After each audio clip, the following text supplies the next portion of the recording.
Bonjour à tous, bienvenue pour ce nouveau podcast. Donc celui-ci, normalement, il n'y aura pas de souci de son, hein. Je suis désolée pour le dernier, j'ai voulu incruster des photos. J'ai utilisé un logiciel gratuit et comme je ne suis pas une pro du montage, ça m'a baissé le son. Donc je ne ferai plus de montage, comme ça au moins vous entendrez ma voix parce que j'ai eu plusieurs commentaires qui me disaient qu'ils n'en rien du tout, donc c'est un peu dommage. Je vous souhaite une bonne année, plein de bonnes choses pour 2018. J'espère que vous avez passé de bonnes fêtes et que vous avez fait de beaux projets couture tout au long de cette année 2017. Et puis je vous en souhaite plein de nouveaux pour 2018. Je me représente pour ceux qui n'auraient pas vu mes précédents podcasts. Donc je m'appelle Émilie, alias Sémis Couture, notamment sur Instagram, puisque c'est surtout là en fait que je poste mes créations et je fais partie aussi de groupes Facebook, différents groupes Facebook de couturières. Voilà. Donc aujourd'hui je vais vous présenter les réalisations que j'ai faites sur le mois de décembre et une réalisation que j'ai commencé aussi donc pour cette nouvelle année. Essentiellement des robes pour moi et j'ai aussi deux créations pour enfants, enfin réalisations pour enfants, donc je vous montrerai plutôt à la fin de l'épisode, comme ça permet aux personnes qui ne sont pas intéressées pour tout ce qui est enfant de pouvoir éventuellement nous quitter plus tôt. Je vais commencer par la première réalisation que j'ai faite. Donc, comme je vous l'avais dit la dernière fois, je voulais me faire des jupes pour jupes plutôt cintrées en fait, style crayon. Et donc la première jupe que j'ai tentée, c'est tiré du livre Ma garde-robe chic et intemporelle de Pauline Alice. Donc je trouve ce livre très bien. Alors il y a pas mal de modèles. Je vais essayer de vous montrer. Il y a pas mal de modèles à l'intérieur. Je crois qu'il y a une page résumée, mais je suis pas certaine. Hop, oui, voilà. Donc des modèles de robes, de jupes, une combinaison. Voilà, et puis un petit haut.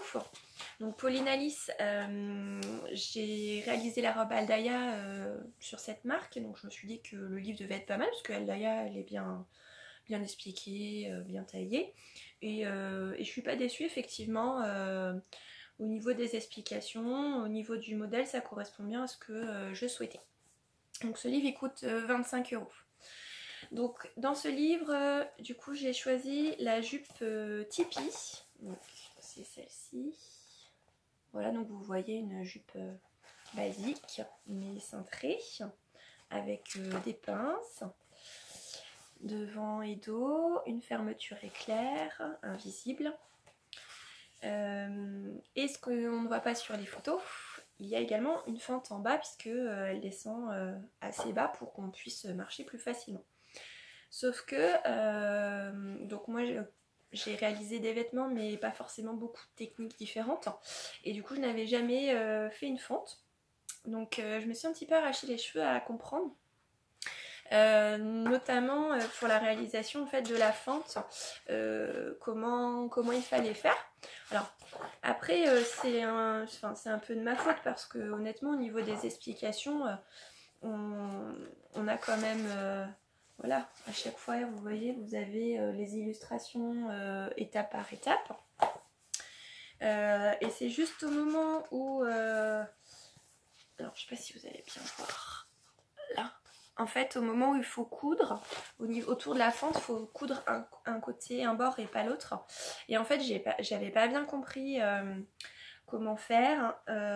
Du coup, j'ai pris un petit peu de temps là-dessus, j'ai regardé sur internet, etc.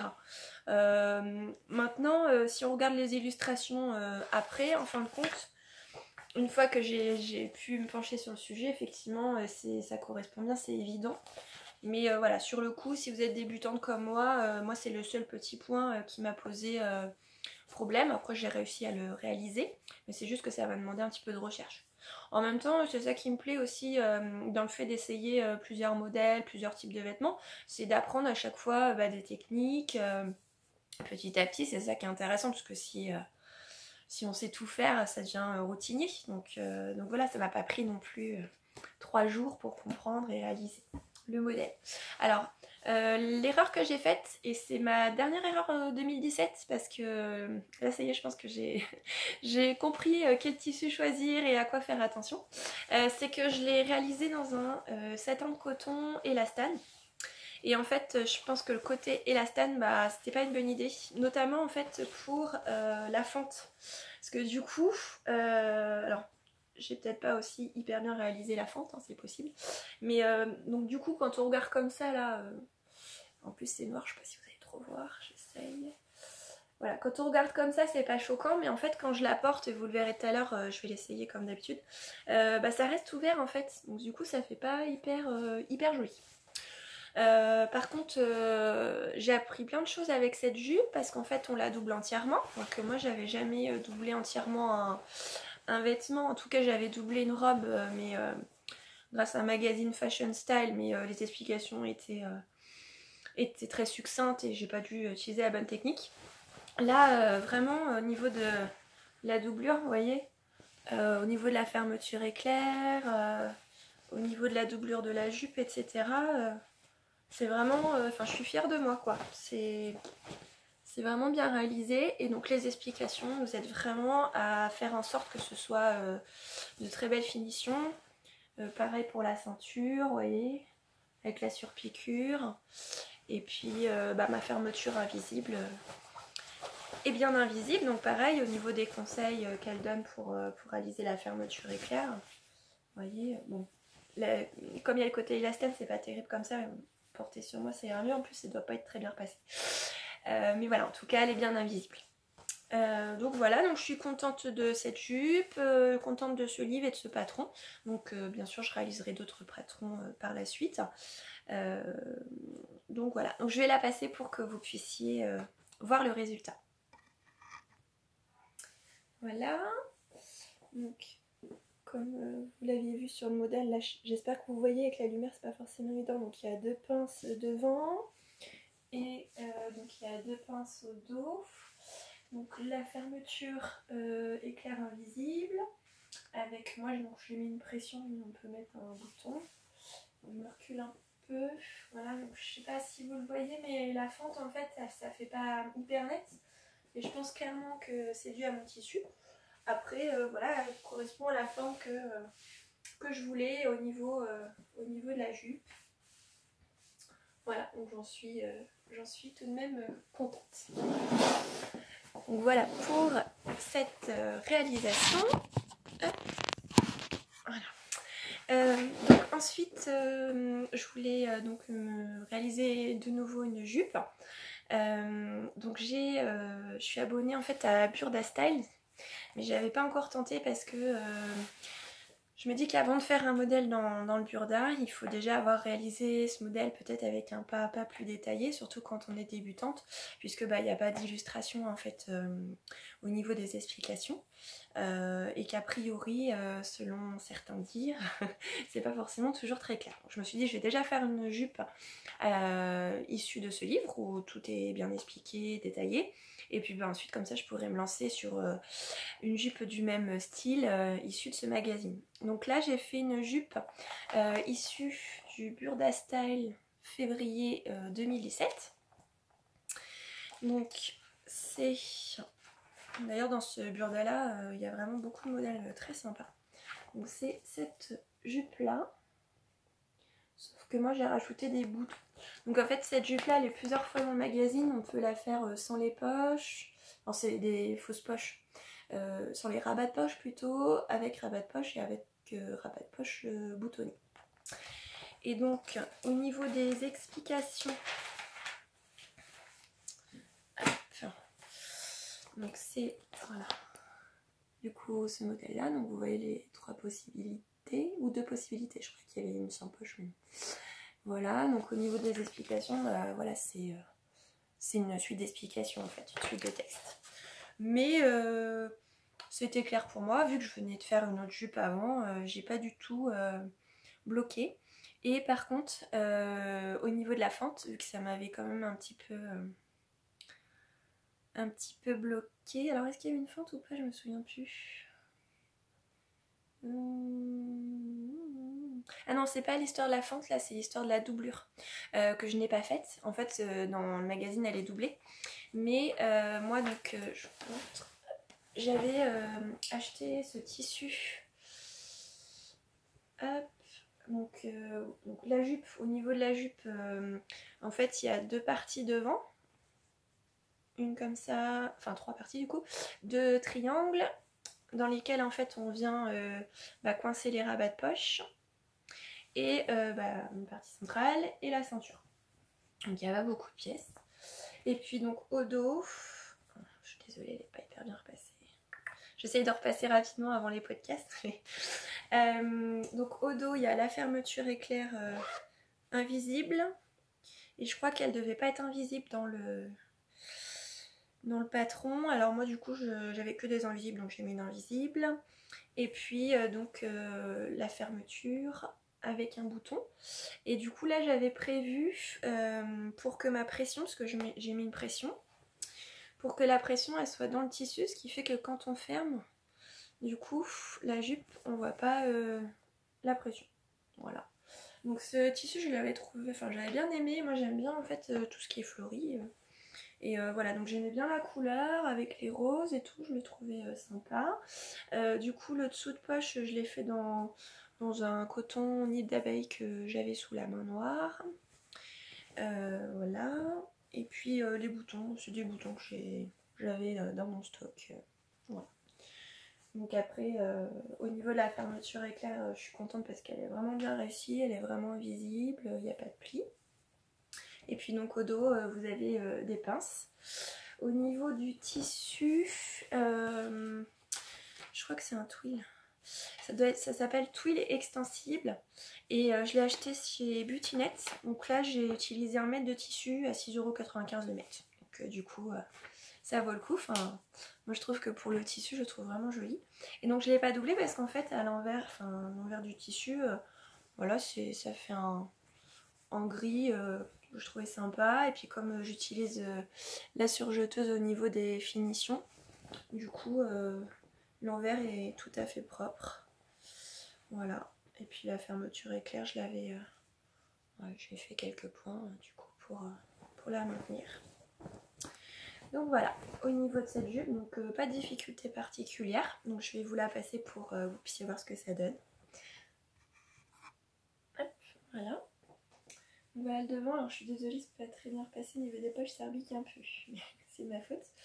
Donc le devant, du coup moi je l'ai rallongé. J'ai rallongé et j'ai refait, j'ai choisi plusieurs tailles en fait. Je crois que j'ai fait 41 au niveau de la ceinture et ensuite je suis redescendue vers le 39 parce que j'ai un petit peu de bidou comme vous pouvez voir. Reste de grossesse. Donc voilà au niveau du dos. Hop, donc la fermeture éclair.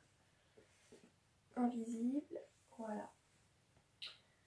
Donc elle est très agréable parce qu'elle est un petit peu extensible, elle est vraiment toute douce, ça fait vraiment tissu peau de pêche. Oui, donc comme je vous le disais, puisque comme je suis un peu loin, je suis pas sûre que vous m'entendiez aussi bien, je l'ai rallongé puisque comme vous avez pu le voir sur le modèle, normalement c'est une mini jupe, donc moi je l'ai mis en jupe au-dessus du genou. Donc j'ai jonglé entre les tailles puisque j'ai un petit peu de bidou, reste de grossesse. Donc je fais 41 en taille pour mon petit bidou et 39 ensuite aux hanches. Voilà, donc après je me sers je vous en avais parlé de la formation d'Urban Ferry sur les ajustements de patron où voilà j'ai eu plein d'astuces et du coup ça me sert bien pour effectivement les patrons. Je pense que sinon elle aurait été soit pas de la bonne forme, soit trop large ou trop serrée, voilà. Donc là au moins je fais bien tout ce qu'elle conseille et effectivement je sais d'avance en fait quand je vais faire le patron que ça va être ni trop grand ni trop petit, normalement si je fais pas d'erreur. Et ça me permet aussi de réussir à jongler entre les tailles de manière harmonieuse pour que ça se voit pas au niveau du modèle qui est plusieurs tailles sur un même modèle. Donc en parlant justement d'Urban Ferry, la causette suivante que j'ai fait, donc c'est la robe Lucille mais pour femme ce coup-ci. Je vous en avais parlé dès qu'il est sorti, je l'ai acheté parce que j'avais été enchantée pour ma fille. Donc cette robe, C'est une robe en jersey cache-cœur et on peut faire si on veut le haut jersey et le bas en chaîne et trame. Moi j'ai fait que le jersey en totalité. Voilà, donc c'est une jupe. Alors il y a trois types de jupes possibles. Soit une jupe française. Oui, c'est ça. Soit une jupe froncée, soit une jupe quart de cercle, soit une jupe droite un peu fuseau. Donc dans le patron on a les deux types de jupes possibles, là, quart de cercle et froncé, et il y a une option gratuite en fait qu'elle a mis disponible sur internet pour la jupe fuseau droite, parce que déjà en fait je sais pas si vous voyez l'épaisseur c'est ce qu'elle expliquait, déjà de tout imprimer, les deux formes de jupe etc, ça faisait déjà beaucoup de choses, donc du coup vous pouvez pas tout rentrer dans le paquet, donc du coup ils ont rajouté une option à côté. Donc honnêtement pas de surprise pour ce patron, aussi simple de réalisation que le cil pour enfants. Très simple, tout est très bien expliqué. On a toutes les mesures en fonction des modèles, enfin tout le métrage de tissu. Ils expliquent le jersey, le pourcent d'élastane, comment est-ce qu'on fait pour avoir le pourcent d'élastane. Elle donne justement des notions qui sont vues aussi dans sa formation, mais bien sûr beaucoup plus détaillées dans sa formation, sur comment ajuster le patron à sa stature, en fonction de sa stature, où est-ce qu'on ajoute les centimètres, combien. Et dans le patron, il y a les lignes donc allongées, raccourcir, qui sont prévues pour. Donc déjà, ça aide beaucoup. Et puis après, à chaque étape, il y a les illustrations. Donc vraiment, moi je l'ai réalisé très rapidement, surtout que c'est le même modèle que celui que j'ai fait pour ma fille. Donc j'ai fait d'abord un test, un premier dans un jersey de coton de base en fait. Donc j'ai pris un jersey de coton rouge. Alors là il ressort vraiment hyper clair. Oui. Ouais. Il est plus foncé que ça quand même. Il est rouge pétant mais un petit peu plus foncé. C'est un jersey que j'ai pris sur tissu net, donc un jersey de coton carmin et à 7,95€ le mètre. Donc moi en général j'essaie de mettre maximum 10€ le mètre pour que une robe ça me revienne à peu près à 20€ maxi, et comme ça je suis contente parce que j'ai une belle robe et en plus pour pas trop cher, en tout cas pour moi dans mon budget. Donc du coup la robe, donc cache-cœur, donc c'est un faux cache-cœur qui ne s'ouvre pas. Donc en fait il y a les deux pans qui sont maintenus après sur les côtés l'un sur l'autre. Je vais la passer après parce que comme ça ressemble pas à grand chose. Manche longue, du coup au niveau des ourlets, donc j'ai fait les ourlets à l'aiguille double. Donc là pareil, l'aiguille double sur la chaîne couture d'Elsa, elle donne aussi des astuces, notamment de mettre une tension à 2,5, d'allonger le point, etc. Donc ça marche bien. Ensuite la jupe froncée, donc jupe froncée devant et dos. Donc là pareil j'ai fait avec la technique du lastin comme elle le conseille. Et puis l'ourlet également à l'aiguille double. Voilà. Donc j'ai fait en deux versions, j'ai fait cette version là, puis je vais vous montrer la seconde ensuite. Ça c'est du jersey de coton. Du coup c'est agréable à porter, mais ça se fait pas forcément bien habillé, on va dire. Ça passe pour tous les jours. Donc je vous la passe. Hop, voilà. Donc je rapproche un peu. Donc l'effet cache-cœur. Voilà, les manches longues. La jupe foncée, je vais la montrer. Voilà, comme ça. Hop, je me recule. Vous n'allez pas la voir entière. Hop, je me lève sur la pointe des pieds. Donc encore une fois, moi je l'ai fait en fait juste au-dessus des genoux. Je me souviens plus si je l'ai rallongée. J'ai dû la rallonger un petit peu peut-être pour qu'elle arrive en dessous des genoux, mais pas énormément. Je crois qu'elle est prévue pour. Voilà, et puis au dos, la jupe foncée. Donc voilà, donc c'est du jersey, donc c'est agréable à porter, jersey de coton, donc du coup ça tient quand même chaud pour l'hiver. Et puis ouais, elle est simple tout en étant jolie à la fois. Enfin moi j'aime bien le modèle. Et donc du coup, Elsa justement, elle a montré plusieurs réalisations qu'elle avait faites. Et donc elle l'a fait elle en jersey de viscose. Et effectivement en fait le jersey de viscose ça rend pas forcément la même chose. Et je trouve que c'est fait plus habillé du coup. Donc moi j'ai un jersey de viscose. Alors j'ai essayé de retrouver, mais je me souviens plus où je l'ai acheté. Je crois que c'est sur Benitex. Non, pas Benitex. Peut-être Butinette. Ça doit être... Oui, ça doit être ça. J'ai dû le prendre chez Butinette.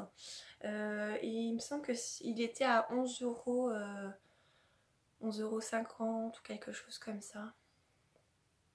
Un peu plus de 10 euros, ça c'est sûr. Mais comme je trouvais vraiment... Enfin, moi je l'ai trouvé vraiment magnifique, quoi. Alors là, ça, encore une fois, ça rend pas grand chose. Je la passerai après sur moi. Vous voyez, avec les grosses fleurs rouges. Alors là, c'est pareil. C'est vraiment bordeaux. Là, ça ressort un peu rose, les petites feuilles là. C'est vraiment bordeaux. Les roses, elles sont roses, rouge vraiment foncé. Voilà. Et donc, j'ai fait la même forme aussi, jupe froncée. Et alors, c'est tout doux, hyper fluide. Et ça tient chaud quand même. Donc je vais vous la passer aussi. Donc pareil, pas de difficulté particulière. J'ai fait la même chose, les ourlets à l'aiguille double. J'ai pas précisé, mais en fait moi je fais tout à la surjeteuse du coup, parce que je m'étais acheté une surjeteuse. Donc vous voyez, l'avantage de la surjeteuse, c'est qu'au niveau des finitions, c'est vraiment hyper propre. Et puis avec le jersey, il n'y a pas de souci que ça s'étire, etc. ou que la couture casse, donc c'est gros avantage. Donc je vais vous passer celle-ci aussi pour que vous puissiez voir ce que ça donne. Donc voilà le résultat. Vous voyez quand je bouge, hein, c'est vraiment très très fluide au niveau du tissu. Donc là pareil, hein. J'ai ajusté à ma stature. Voilà. Donc manche longue. Et puis vous voyez, moi je trouve que ça fait tout de suite plus habillé en fait, peut-être plus précieux on va dire au niveau du tissu, parce que c'est le côté fluide en fait, je pense qu'il veut ça. Donc voilà, moi j'en suis très contente de cette robe. Voilà, rien à dire de spécial, le patron est très bien, et puis il y a encore d'autres possibilités de jupes qui peuvent être essayées. Moi celle-ci me convient bien, donc voilà, donc j'en referai d'autres peut-être en essayant la jupe quart de cercle ou autre, très rapide à faire. Et comme du coup j'ai ajusté à mes mesures le patron, ça ira vite aussi à la surjeteuse. Donc voilà au niveau des lucils pour femmes. Après ça va être la dernière cousette pour moi que j'ai réalisée, qui est sur le mannequin. Donc je vais vous en parler, puis après je vous montrerai. Alors cette robe là je l'avais repérée depuis un moment et j'ai vu des super belles réalisations. Donc c'est la robe Jolene de Ready to Sew. Donc c'est une robe chemise, donc il y a différentes longueurs, soit robe longue, soit robe jusqu'au genou, c'est celle que j'ai faite. Et sinon après on peut la faire aussi en chemisier. Ouais, chemisier blouse quoi, avec une basque. Et ça doit être très sympa aussi en blouse. Donc après on peut choisir donc les manches kimono courtes ou manches 3/4. Et il y a deux types de cols aussi, un col rond ou un col chemise en triangle avec qu'on peut attacher sur le bouton. Donc je pense que ça s'appelle un col chemise. Je suis pas encore très au point sur tous les termes techniques, hein, excusez-moi. C'est col pointu et boutonné ou rond. Col pointu. Donc après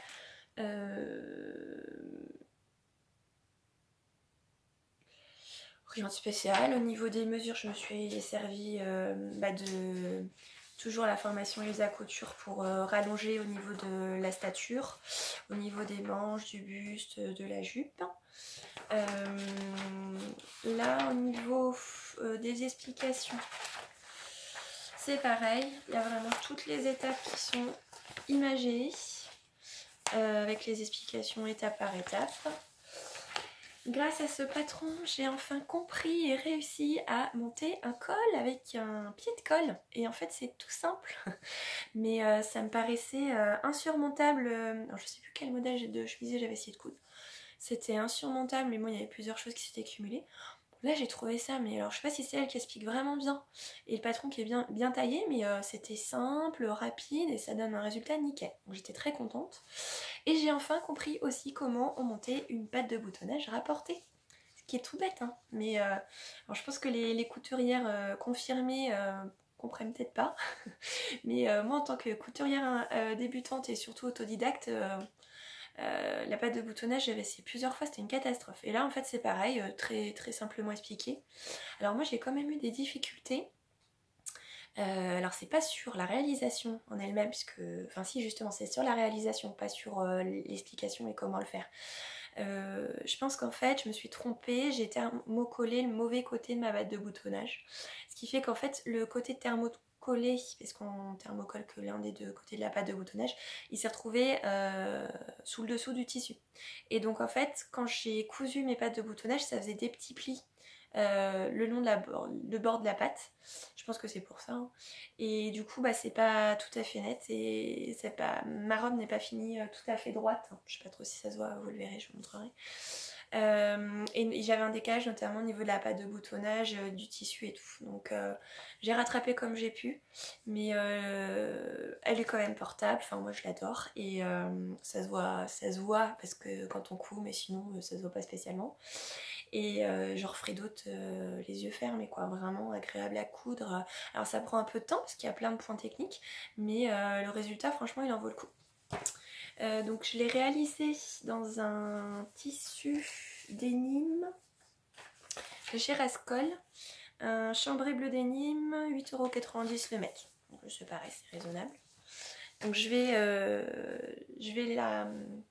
l'enlever du mannequin pour vous montrer un peu plus de détails et puis la passer sur moi. Voilà, donc au niveau des détails, donc, comme vous voyez, il y a le devant où c'est des fronces là sur cette partie-là, la droit, ensuite la patte de boutonnage, alors là c'est qu'elle est un peu mal repassée. Les plis c'est pas là, c'est plus bas, je vous montrerai après au niveau de la patte de boutonnage. Donc moi j'ai fait les manches 3/4, il y a une espèce de patte, donc moi j'ai mis des pressions, on peut mettre des boutons. Hop, voilà, donc manche 3/4 et puis on laisse avec la petite patte. Je trouve que ça fait aussi un détail qui est très joli. Donc le col, comme vous voyez, qui est, en tout cas pour moi, je trouve parfait, donc j'en suis très contente. Voilà. Et puis donc après, la jupe, elle est froncée. Voilà. Devant et derrière, c'est le même principe. Vous avez les fronces sur le côté, la jupe est froncée. Donc moi, le souci, je pense que vous le voyez. Là, il ne faut pas que je bouge pour que vous voyez. Hein, vous voyez là les plis, là. Ça, c'est dû à la pâte de boutonnage que j'ai pas réussi à fixer correctement. Et du coup, si... Non, je peux faire un striptease. Si je vous mets comme ça, bien droit, vous voyez qu'il y a un décalage en bas. Et du coup, j'ai essayé de rattraper comme j'ai pu pour quand même garder la forme arrondie en bas. Mais c'est pas nickel du tout. Voilà. Donc, je vous montre de loin. Hop.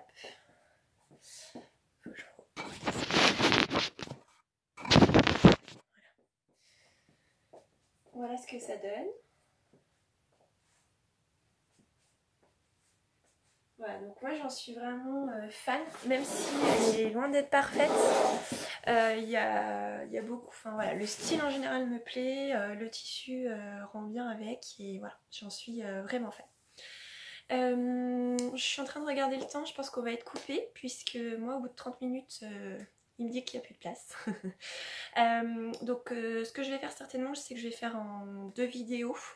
Je vais vous présenter dans une toute petite vidéo ce que j'ai fait aussi pour enfants, comme ça celles qui ne sont pas intéressées peuvent me quitter là. Donc si c'est le cas et si vous me quittez à ce moment-là, je vous dis merci de nouveau pour vos abonnements, vos petits pouces en l'air et vos gentils commentaires. Ça me fait plaisir. J'ai plein de projets pour 2018. Voilà, donc de belles choses, j'espère, de beaux projets à vous montrer. N'hésitez pas, si vous avez des conseils, des commentaires, des critiques, même si elles sont constructives à faire, à les mettre en commentaire. Et puis je vous dis à bientôt et bonne couture. Bonne journée, au revoir.